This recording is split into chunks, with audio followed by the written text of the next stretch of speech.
Ladies and gentlemen, please hold all applause.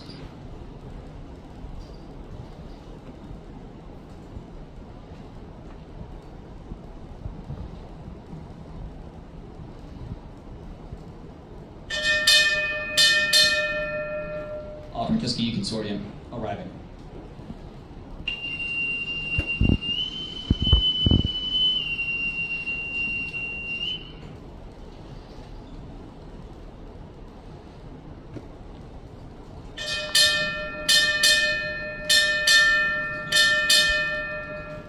Admiral Michael Rogers, United States Navy, retired, arriving.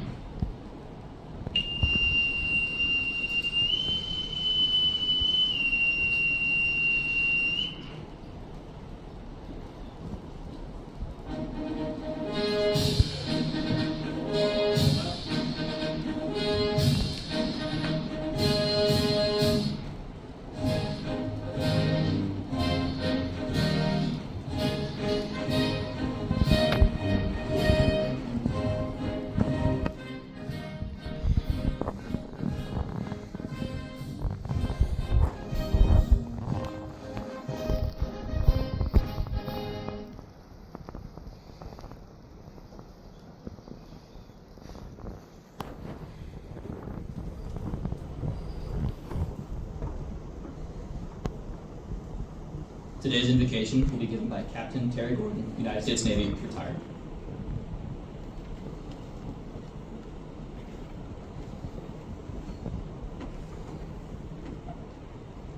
Let's pray.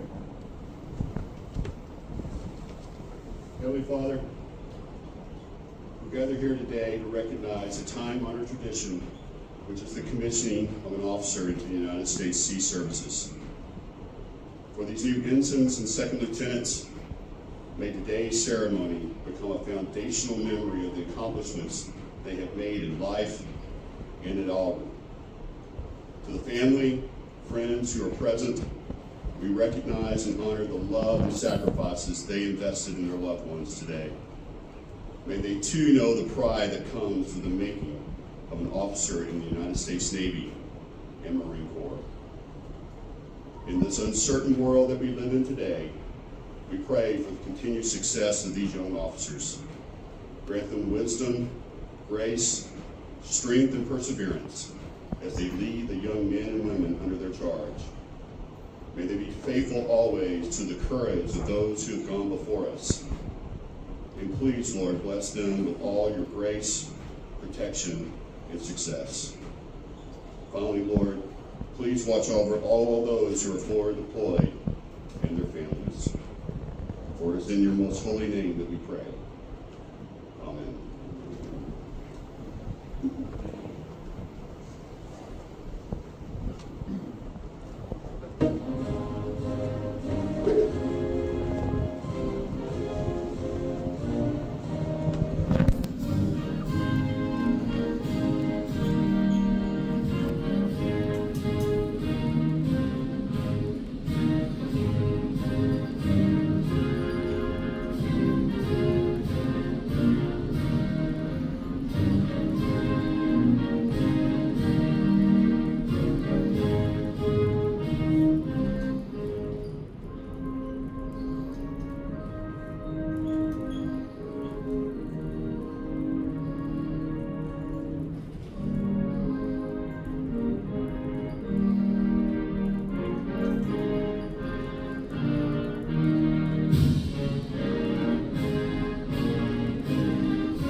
Thank you. Please be seated.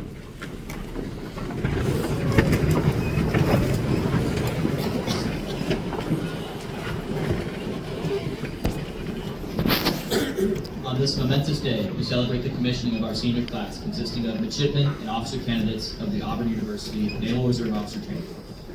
Their oath of office will be administered by Captain Krishinas, Commanding Officer, Auburn Tuskegee Consortium. The honored family members of our newly commissioned officers will pin their new rank, and their selected enlisted guests will render their first salutes. Each commissionee will receive their original commissioning document from the President of the United States, which bestows upon them the special trust and confidence of our great nation. A few reminders before we begin. Please be aware that the official photographer will take pictures throughout today's ceremony. We ask that everyone do your best to allow them a clear path as they photograph today's events for all commissionees. At this time, I would like to introduce Captain Kashunas, Commanding Officer of Auburn and Tuskegee Naval ROTC Consortium.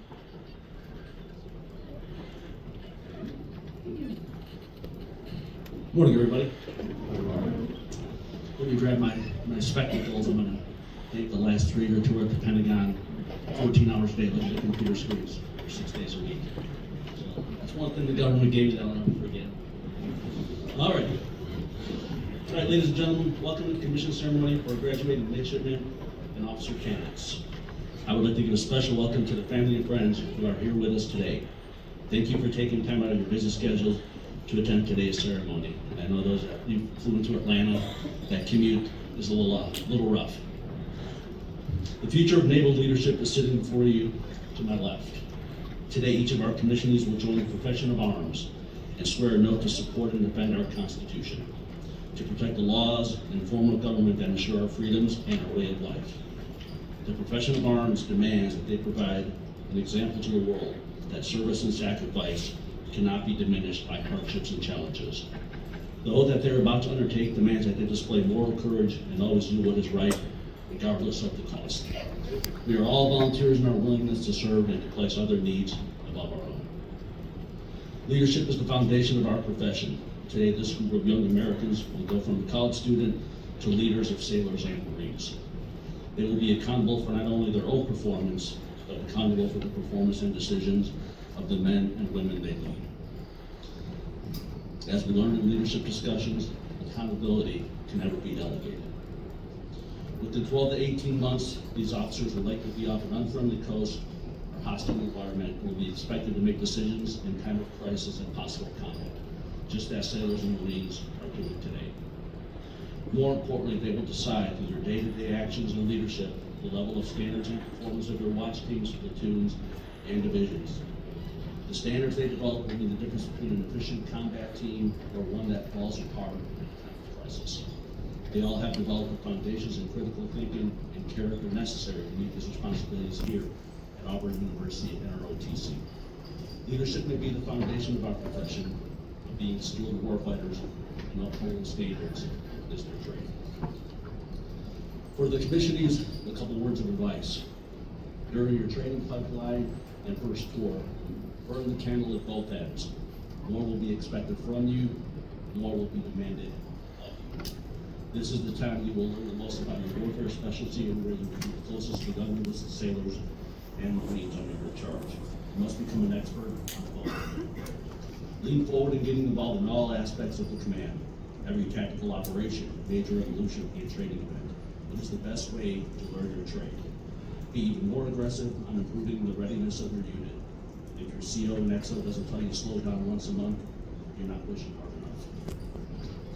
Finally, I'd like to acknowledge the continued support of family and friends. Too often your sacrifices go unnoticed. The long separations during deployments, missed anniversaries, birthdays, and holidays can be trying at times. You two are providing service to the nation through your support by allowing these individuals to do what they're about to undertake. Without you, they would not be able to serve our great nation and our armed forces. And now I'd like to introduce our guest speaker, Admiral Mike Rogers, retired flag officer for nearly 4 decades. A native from Chicago, who attended Auburn University, graduated in 1981, receiving his commission through the ROTC program right here. Where you go? Come on. Most importantly, he started off as a surface warfare officer, served aboard the destroyer carrier. You know, even at a young age, we knew he was smart because he knew that driving ships is what it was all about. So, big bravos there.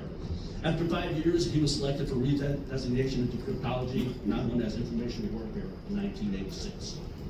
His duties employed have included service, as we mentioned, as a surface warfare officer aboard the destroyer carrier, at the strike group level as a senior cryptologist on the staff of Commander Carrier Group 2, John Kennedy Carrier Strike Group, At the number fleet level, on the staff of Commander U.S. 6th Fleet, embarked on the USS LaSalle as the Fleet Information Operations Officer and Fleet Cryptologist.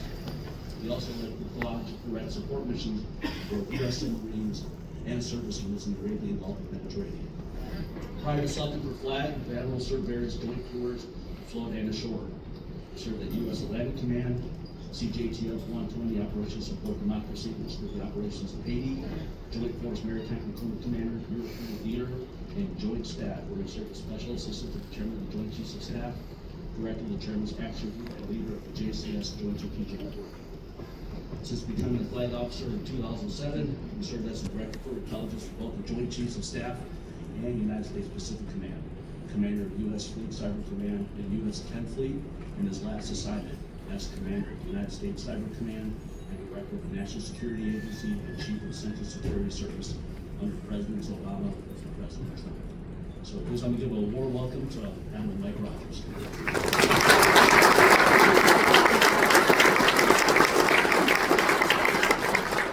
So first of all, accept my apologies that you had to listen to that biography. I know for me it always makes me uncomfortable. So, a big day today, an important day. A day that took a long time to happen, a lot of hard work. So first and foremost, let me start out by saying, if you're a family member, would you please rise for me if you can?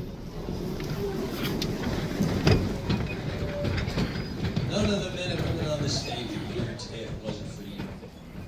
They, this unit, the United States Navy and the United States Marine Corps, and the nation, thank you for helping to create and build such great Americans who are willing to dedicate their lives to something bigger than themselves. Thank you very, very much.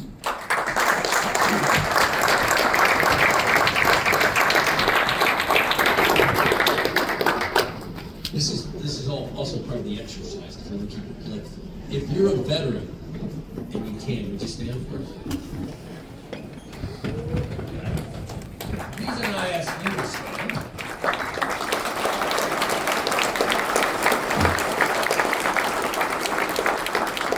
is a reminder to these men and women to my left that what they do builds on what you helped to create.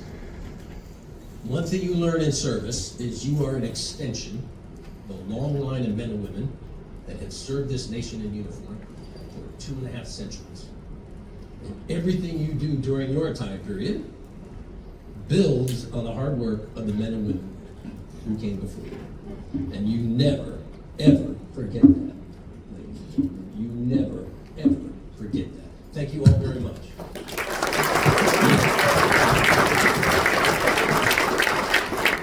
I realize I'm standing between commissioning, which this is all about, and most importantly, your opportunity to hug, to congratulate, and to just revel in a great achievement. It seems like only yesterday, although it was 45 years ago for me, that I was standing on a stage here at Auburn. I got my commission. I couldn't tell you who my speaker was. Who did that? It's funny, my father is 88 years old, and he is moving from a place he has lived for 20 years into an assisted living place. And he gave me a photograph. Talk about chance. He gave me a photograph last week. He said, Michael, I've always kind of treasured this, and I want you to have it. And it's a picture that we took literally 15 minutes after I'm commissioned in front of Stanford Hall as an infant, with a very terrible 1970s or early 1980s mustache that my wife and me looked at and said, that looks terrible, Michael. But in any event, it is amazing. Time will go very quickly. It seems very slowly now, and trust me, it will go very quickly. What I wanted to do really was make 4 points if I could. It's not going to be anything profound that you haven't heard from others, but I often ask myself, what is the essence of our profession?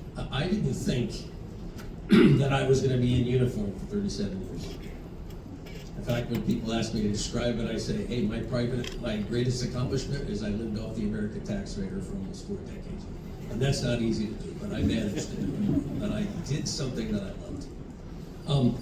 The first thing I always try to remind people is the essence of the military and the essence of success is all about team. It's not about you, it's about team. There are multiple teams here today with us, families. I always try to tell everybody I ever worked with, remember, the single most important team in your life is your family. It is the one team that you hope will be there with you every day of your journey in life. Doesn't matter when you're young, doesn't matter when you're in uniform, it doesn't matter afterwards. It's the one team you hope is there every day of your life. It gives you solace, it keeps you moving forward, it gives you happiness, comfort, faith in a foundation, powerful things. But you can't do it without a team. And that same experience in your family, you need to think about when you're in the military. Now you're going to be part of a new team. It's all about the team. As a unit, I have a teammate, a guy I graduated with, Tim Atkinson, is here today. I love the fact that a small group of us, we were, I think I had 35 people in my graduating class across the multiple semesters. And the 35 of us still stay in good contact with each other. And that was almost 50 years ago when we first met each other. Because it was a great team. And you never know how the connections you make here at Auburn are going to impact you later in life. My junior ROTC instructor here, I had been in 6 years. I came back from a combat deployment from Grenada and Beirut. It was 8 months, 2 port visits in 8 months, just tons of time at sea. I was beaten down to a frazzle, and I was a little frustrated with some of the leadership I saw, and I thought I was going to get out. My junior ROTC instructor was a lieutenant who had meanwhile gone to a shore billet in Norfolk. I was on a destroyer in Norfolk.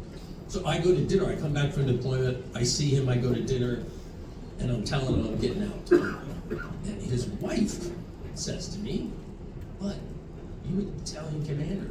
You were like the honor grad. You always loved this stuff when we were at Auburn."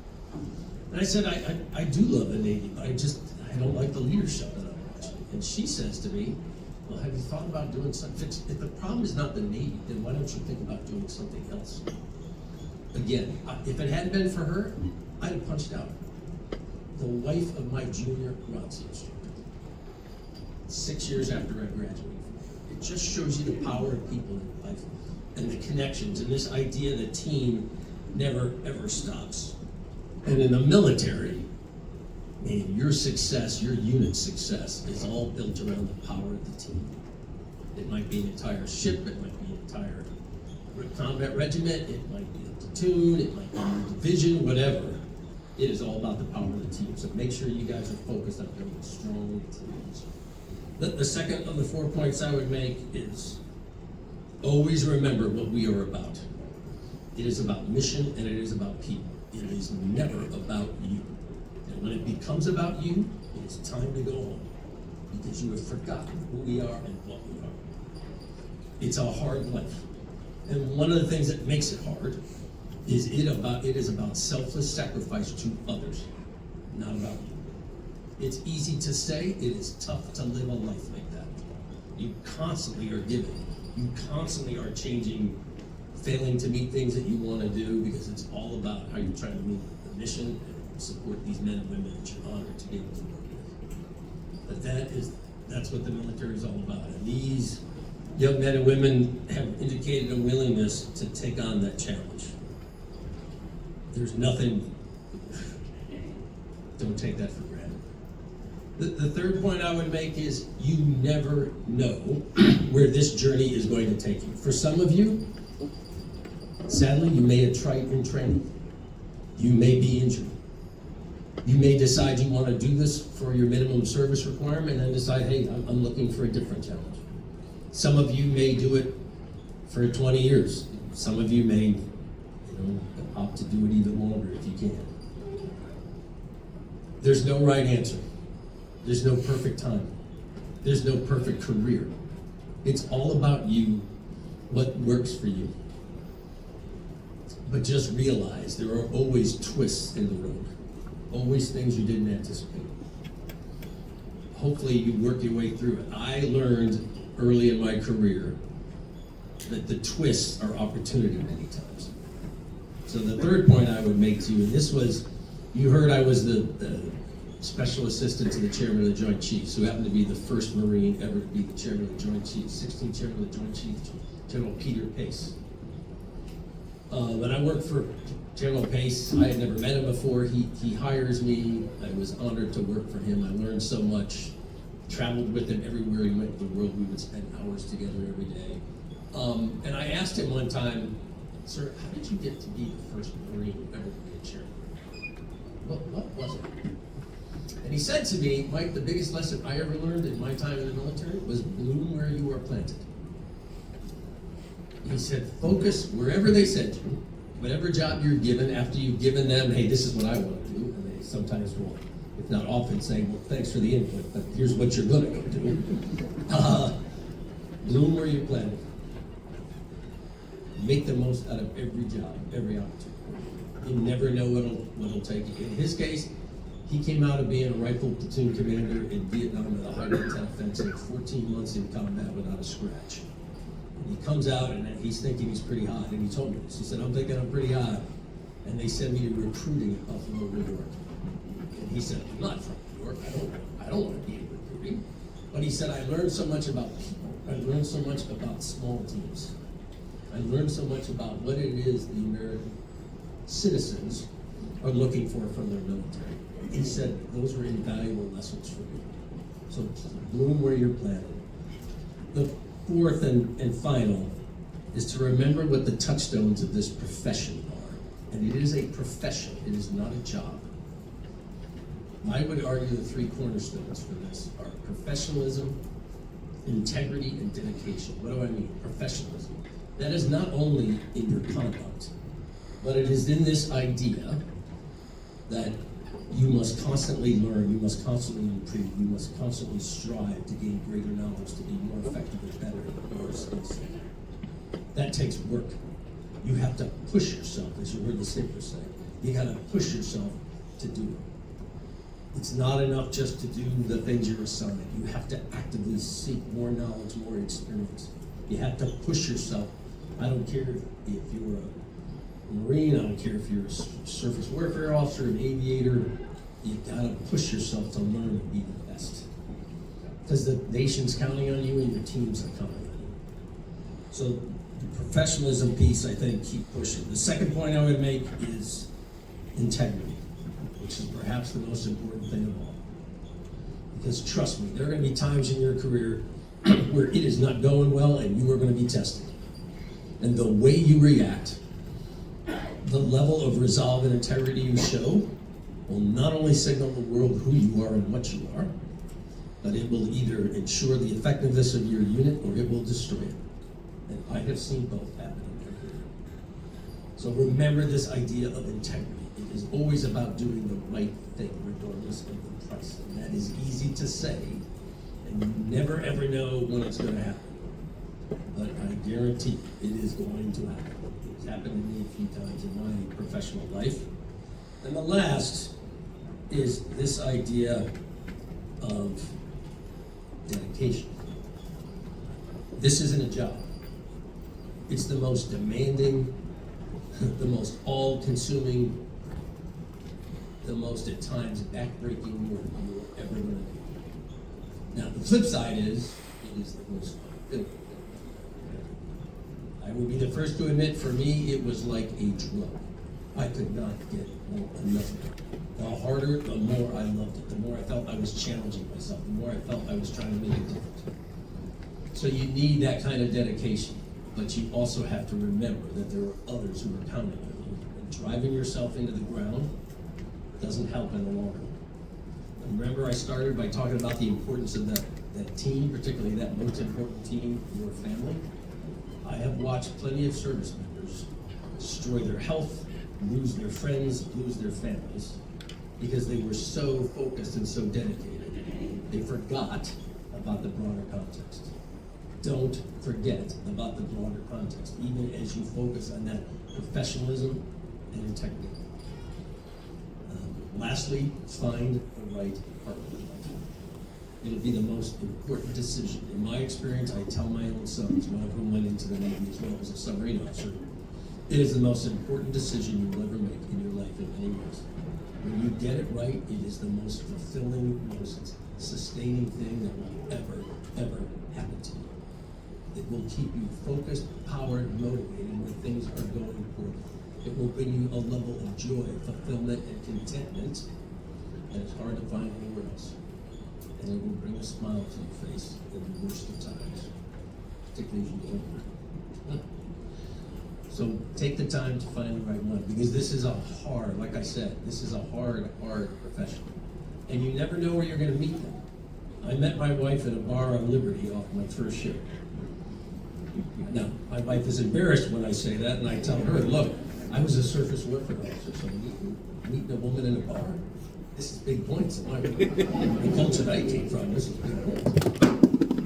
I don't say that to be funny, I say that to say you never know where you're going to meet the right person. You just never know in life. Be open to the power and possibility, and just remember, with the right partner in life, there's nothing you can't deal with. There's no challenge you can't meet. Finally, let me begin where I started. Thank you very much for being here today. To you men and women, thank you very much for your willingness to serve the nation, to be part of something bigger than yourself, and to do it in challenging times. Now, I would argue times are always challenging. When I left here, my first ship, I was waiting for my ship to get back from Libya and Gaddafi, and within 2 years I was in combat in Grenada and Beirut when I left here. So you never know what's going to happen or where you're going to go. Just be true to yourself in those things that we talked about. Be the best that you are and can be. And the nation will look at you in awe and always be grateful for what you have done, as so many in this audience have done. Ladies and gentlemen, thank you very much. War Eagle. War Eagle.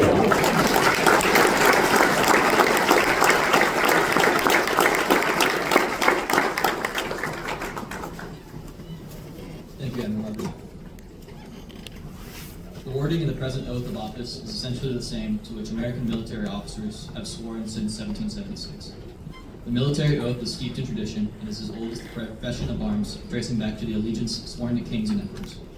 But the American oath is not sworn to any individual. The call of American officers is to support and defend the Constitution of our great nation, and that responsibility has not changed since our country's founding. Captain Krishunas will now lead our newest officers in their oath.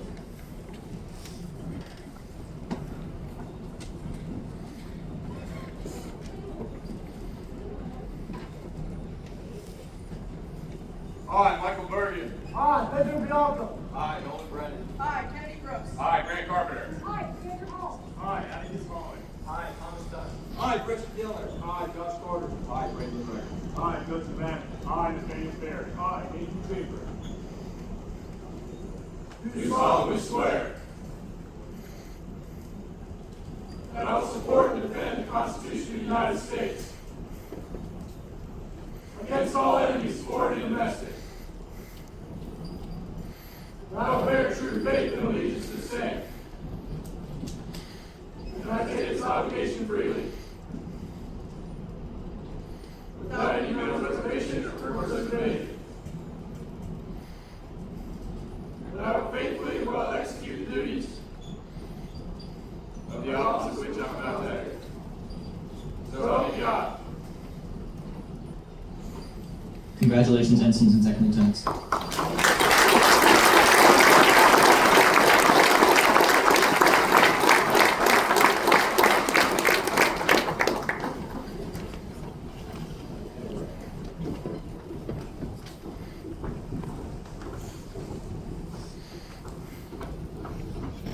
At this time, we will begin the individual portion of the ceremony, including the Silver Dollar Salute. The Silver Dollar Salute exchange is a tradition that dates to the colonial period and is thought to have originated with British officers. Newly commissioned British officers were assigned an enlisted soldier to train them, teach them the regiment's history and traditions, and ensure that they met appropriate standards.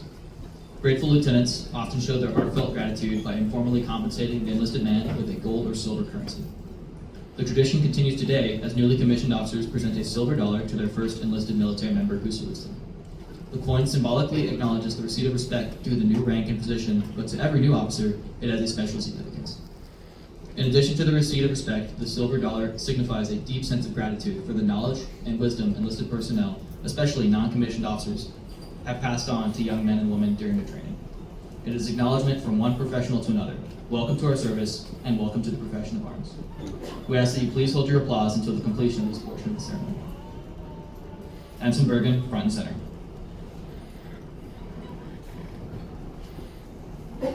Pinning Ensign Bergen's shoulder boards will be his mother and father, Amy and Mike Bergen, and sisters, Mary and Molly. Ensign Bergen is from Cumming, Georgia, and majored in industrial and systems engineering. He has been assigned as a surface warfare officer with an engineering duty option, and his follow-on duty station is LSD-45 USS Comstock in San Diego, California.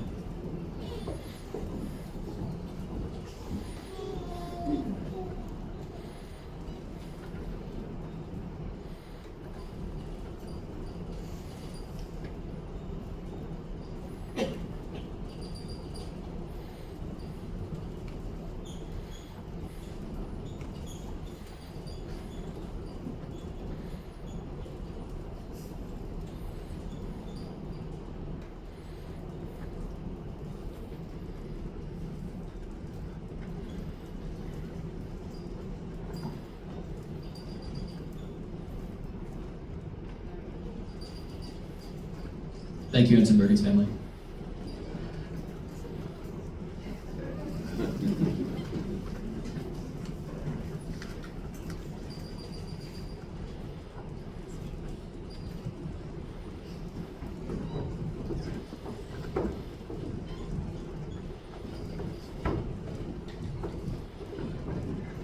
Ensign Bergen's first salute will be executed by Gunnery Sergeant Derek Cubbage, United States Marine Corps.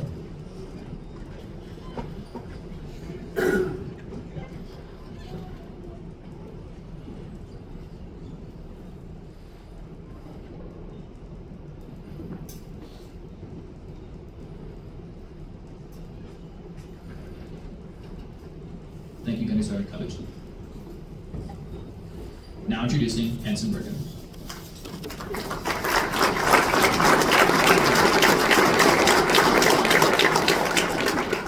Second Lieutenant Bianca, front and center.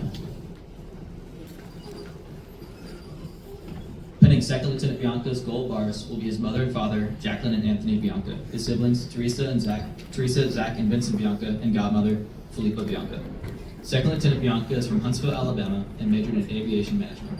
His follow-on duty station is the basic school in Quantico, Virginia.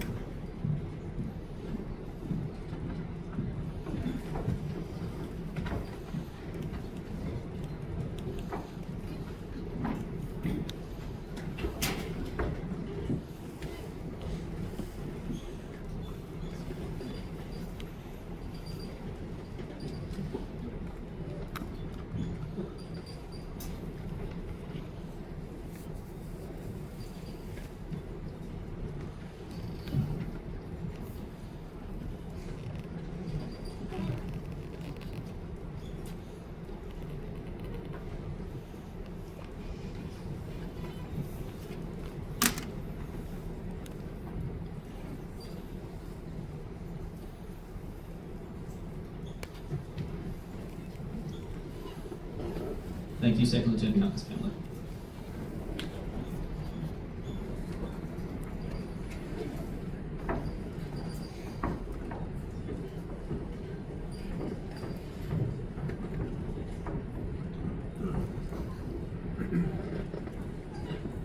Second Lieutenant Bianca's first salute will be executed by Gunnery Sergeant Derek Cubbage, United States Marine Corps.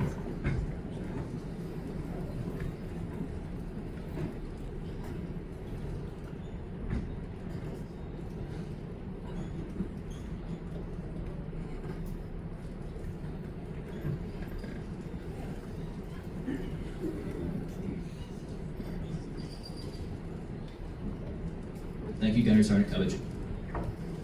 Now introducing Second Lieutenant Bianca.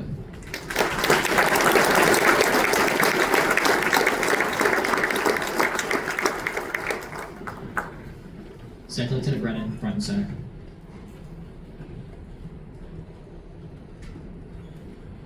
Pinning Second Lieutenant Brennan's gold bars will be his mother and father, Renee and Patrick Brennan. Second Lieutenant Brennan is from North Beach, Maryland, and majored in building science. His follow-on duty station is the basic school in Quantico, Virginia.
you, Second Lieutenant Brennan's family.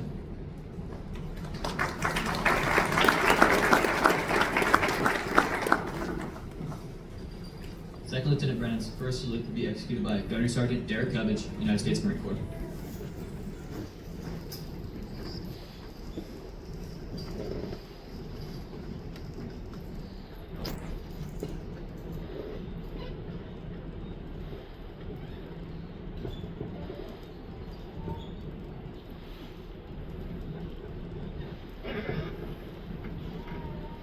Thank you, Gunnery Sergeant Cubbage.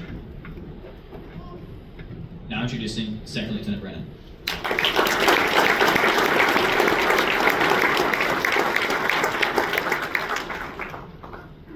Second Lieutenant Brooks, front and center.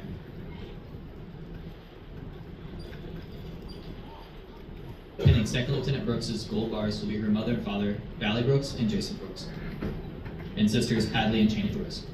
Second Lieutenant Brooks is from Decatur, Texas, and majored in business marketing. Her follow-on duty station is the basic school in Quantico, Virginia.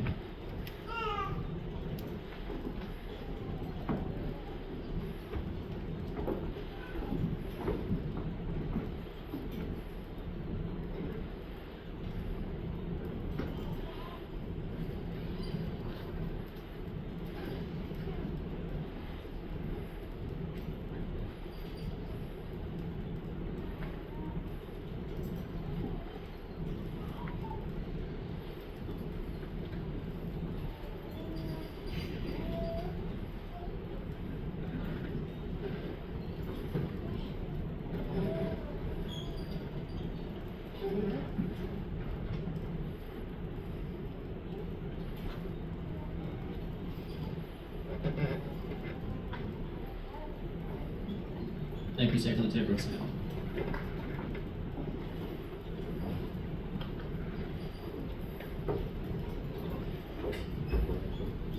Second Lieutenant Brooks' first salute will be executed by Gunnery Sergeant Christopher R. Saucedo, United States Marine Corps.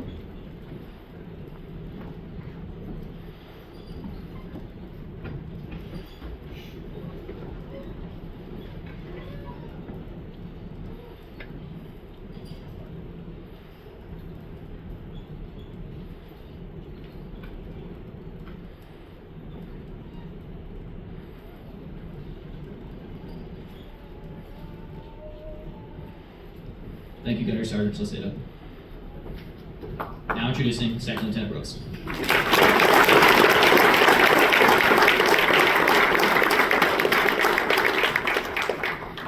Ensign Carpenter, front and center.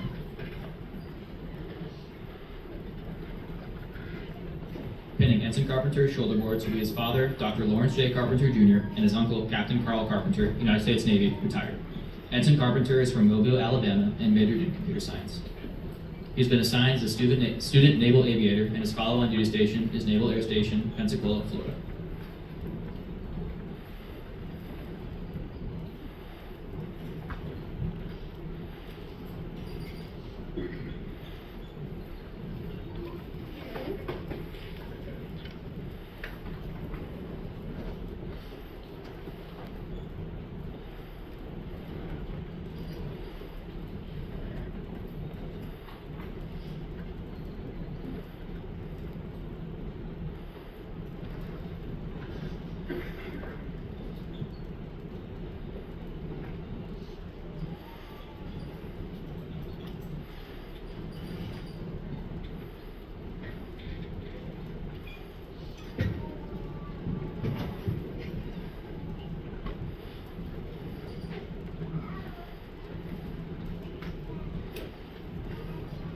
Thank you, Ensign Carpenter's family.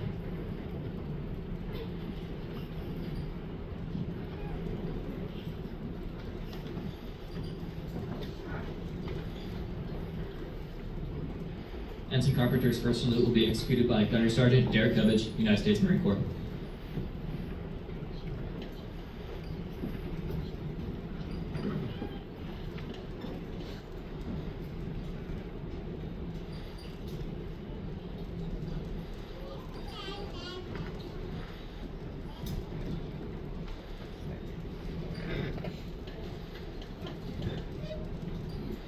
Thank you, Gunnery Sergeant Cubbage.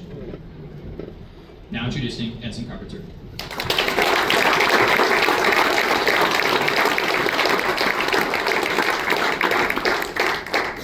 Second Lieutenant Carter, front and center.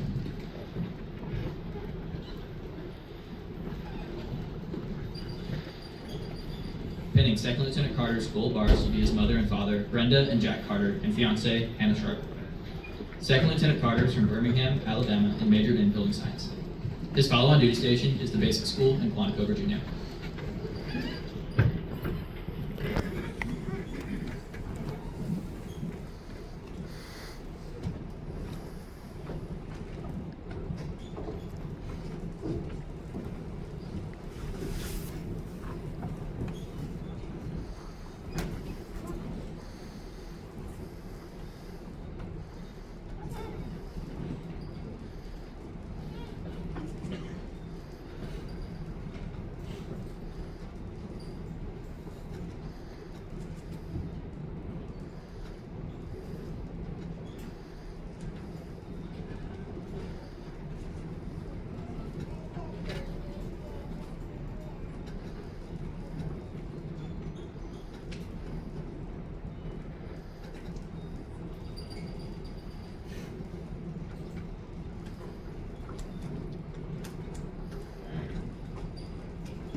Thank you, Second Lieutenant Carter's family. Second Lieutenant Carter's first salute will be executed by Sergeant James Carter, United States Army, retired.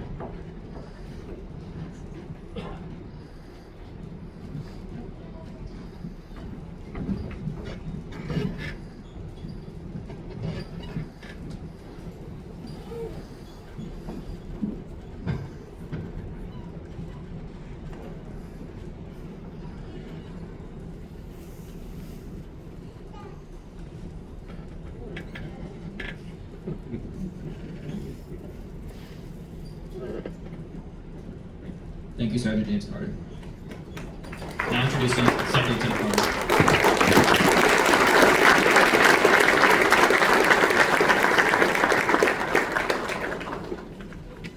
Ensign Diller, front and center.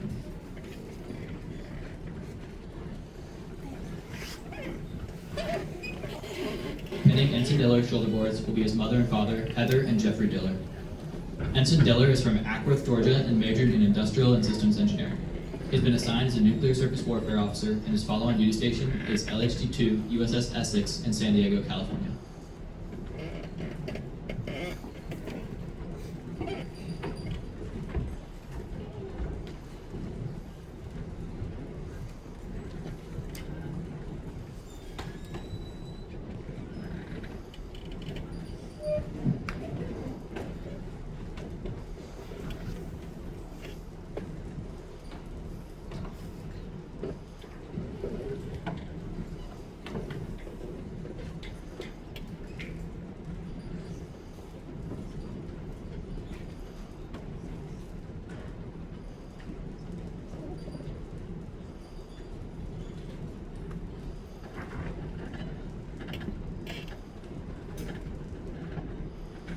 Thank you, Ensign Diller's family.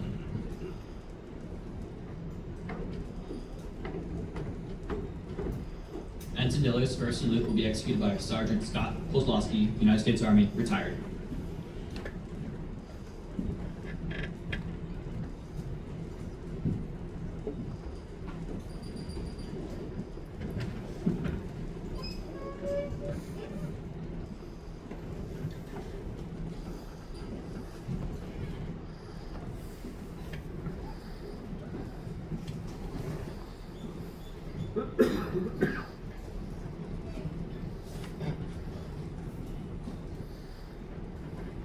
Thank you, Sergeant Kozlowski. Now introducing Ensign Diller.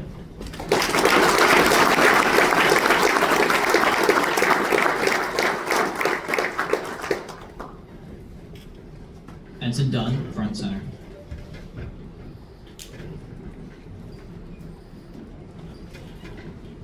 Pinning Ensign Dunn's shoulder boards will be his mother, Suzanne Dunn, fiancee, Lauren Auger, and brother, Addison Dunn.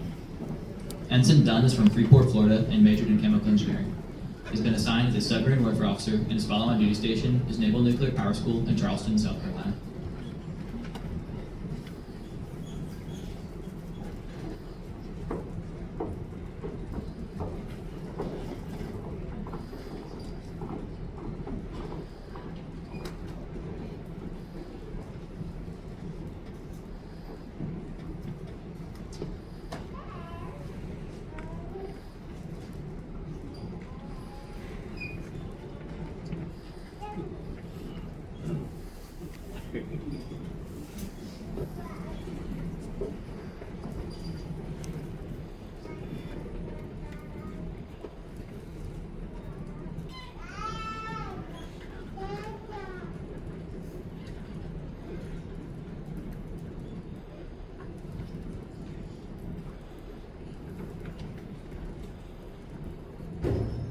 Thank you, Ensign Dunn's family.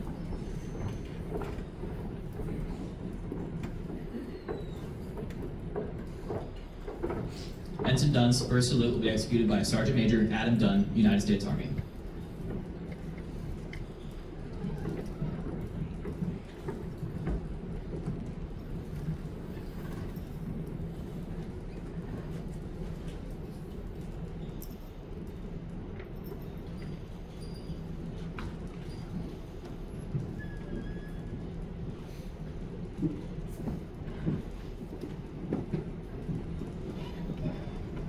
Thank you, Sergeant Major Dunn. Now introducing Ensign Dunn.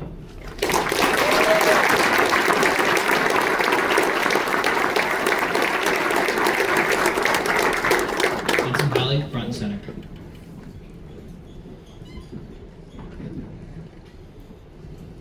Pinning Ensign Halley's shoulder boards will be his mother, Georgia Halley, and stepmother, Judy Schwartz.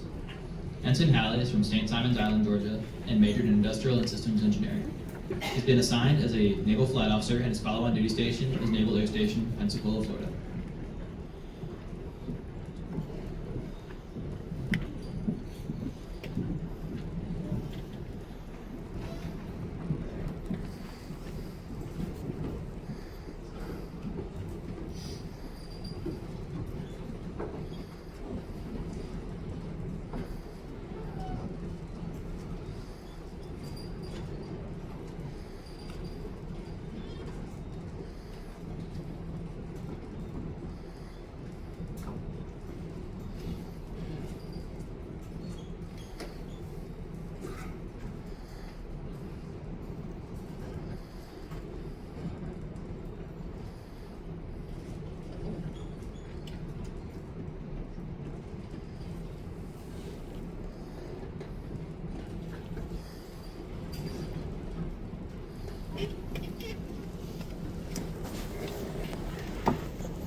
Thank you, Ensign Halley's family.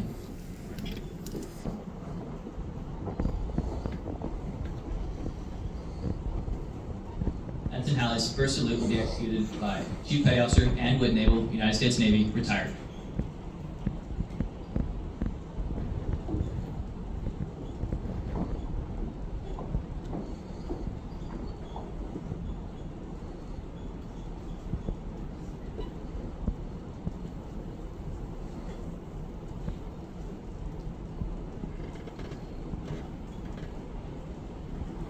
Thank you, Chief Petty Officer Witt, Naval. Now introducing Ensign Halley.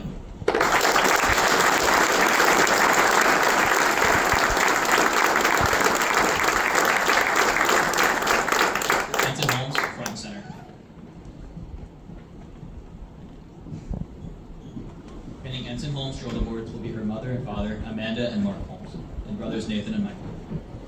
Ensign Holmes is from Bon Air, Georgia, and majored in psychology and anthropology. She's been assigned as an intelligence warfare officer, and her follow-on duty station is Information Warfare Training Command, Damac, Virginia.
Thank you, Ensign Holmes family.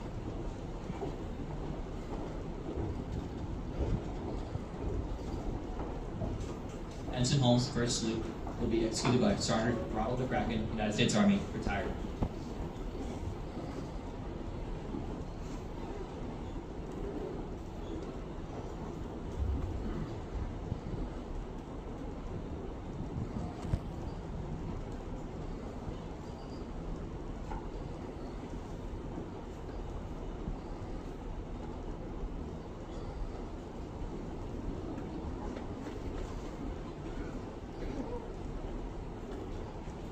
Thank you, Sergeant McCracken.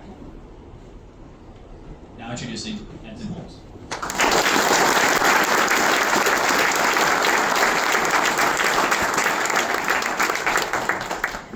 Ensign McGregor, front and center.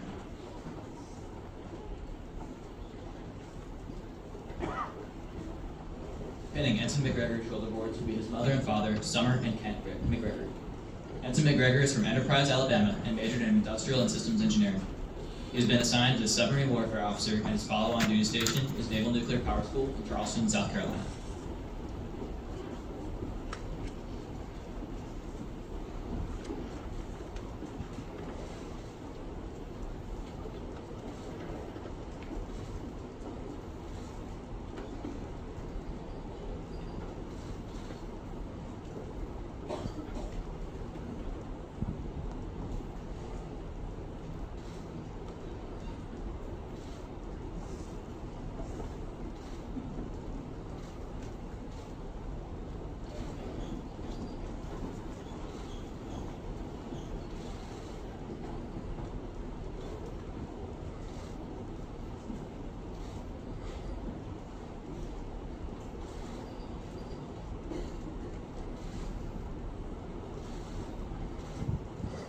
Thank you, Ensign McGregor's family.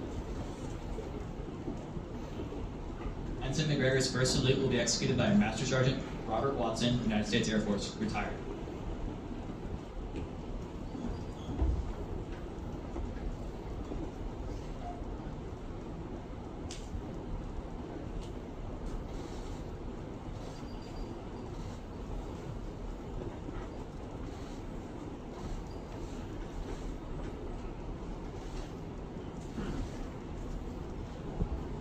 Thank you, Master Sergeant Watson. Now introducing Ensign McGregor.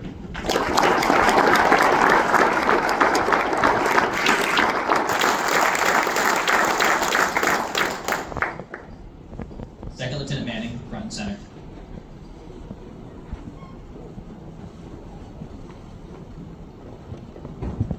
Pinning Second Lieutenant Manning's gold bars will be his mother and father, Blair and Judson Manning. Second Lieutenant Manning is from Mobile, Alabama, and majored in chemical engineering. His follow-on duty station is the basic school in Quantico, Virginia.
Thank you, Second Lieutenant Manning's family.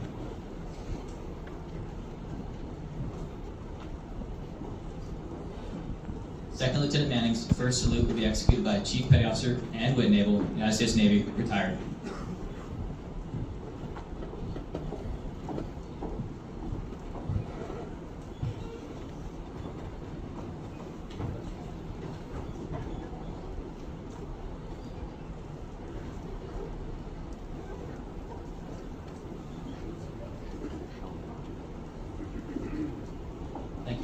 Officer Whitney. Now introducing Second Lieutenant Manning.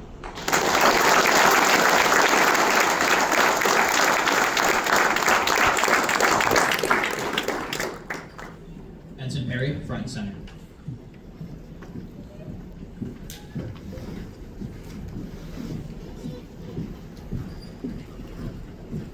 Pinning Ensign Perry shoulder boards will be Wesley Prettyman, Darwin Prowan, and his father, Thomas Perry Jr. Ensign Perry is from Hampton, Virginia, and majored in electrical engineering. He's been assigned as a nuclear surface warfare officer, and his follow-on duty station is LPD 28, USS Fort Lauderdale in Norfolk, Virginia.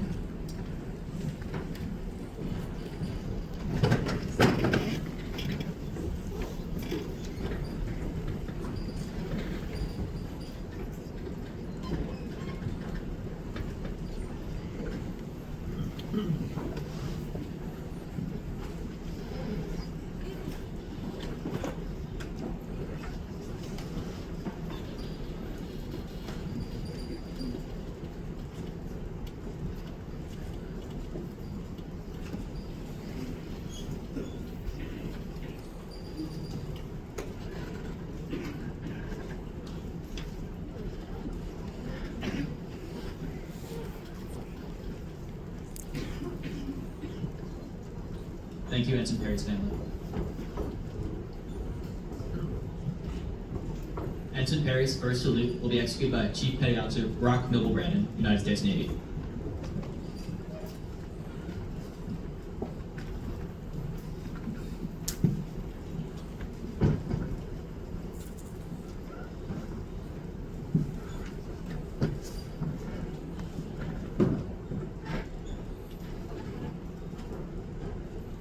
Thank you, Chief Milble-Brandon.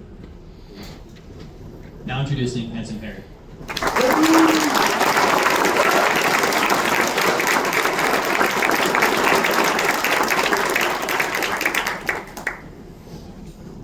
Ensign Schaefer, front and center.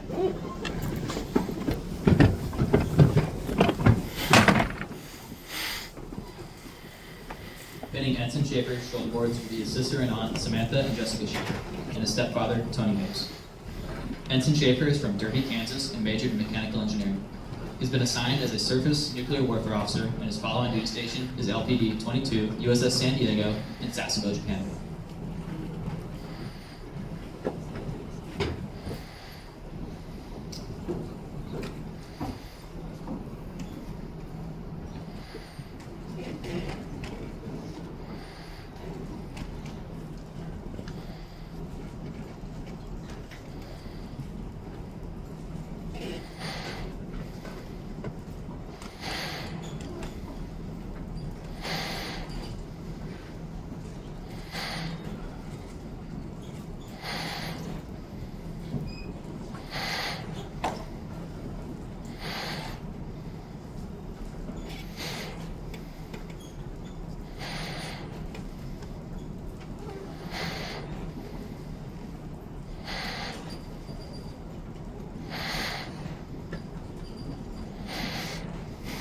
Thank you, Ensign Schaefer's family. Ensign Schaefer's first salute will be executed by Master Sergeant Tiffany Mapes, United States Air Force, retired, and Master Sergeant Jared Schaefer, United States Air Force, retired.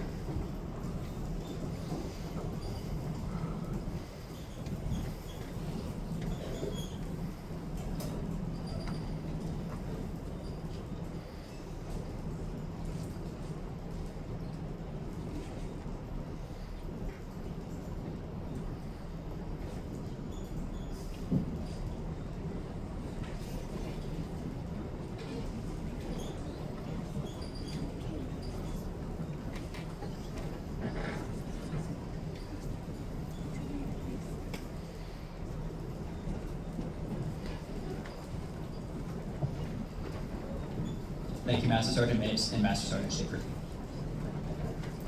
Now introducing Ensign Schaefer.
Thank you to all of our guests and participating members. Ladies and gentlemen, please join me in giving these newly commissioned officers a well-deserved round of applause.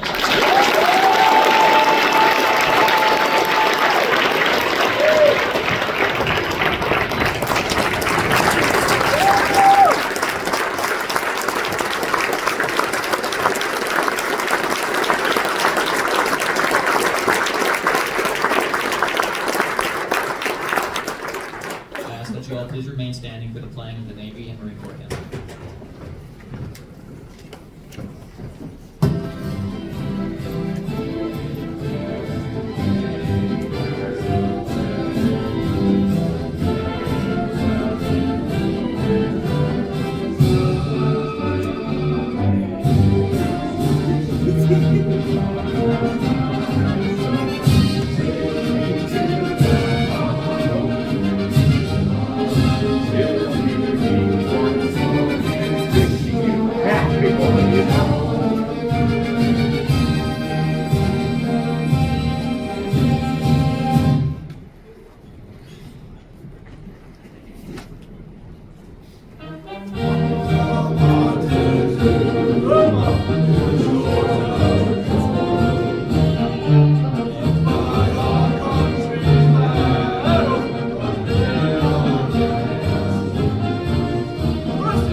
Auburn Tuskegee Consortium departing.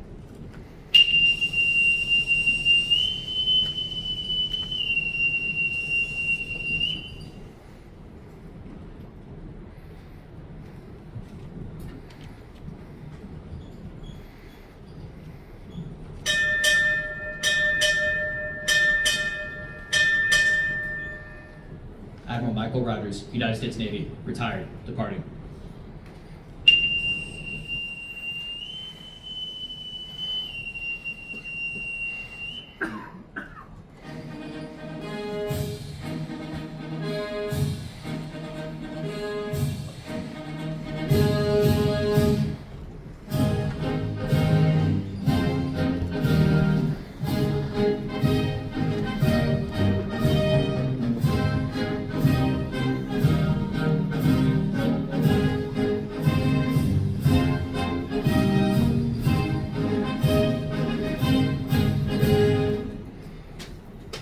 Ladies and gentlemen, this concludes the Auburn University Naval Reserve Officer Training Corps Spring Commissioning.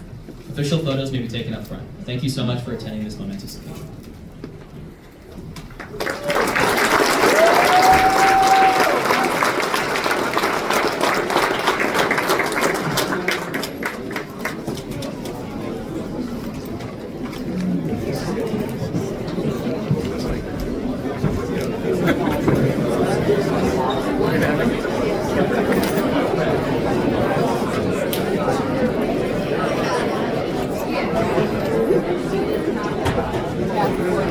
Get together.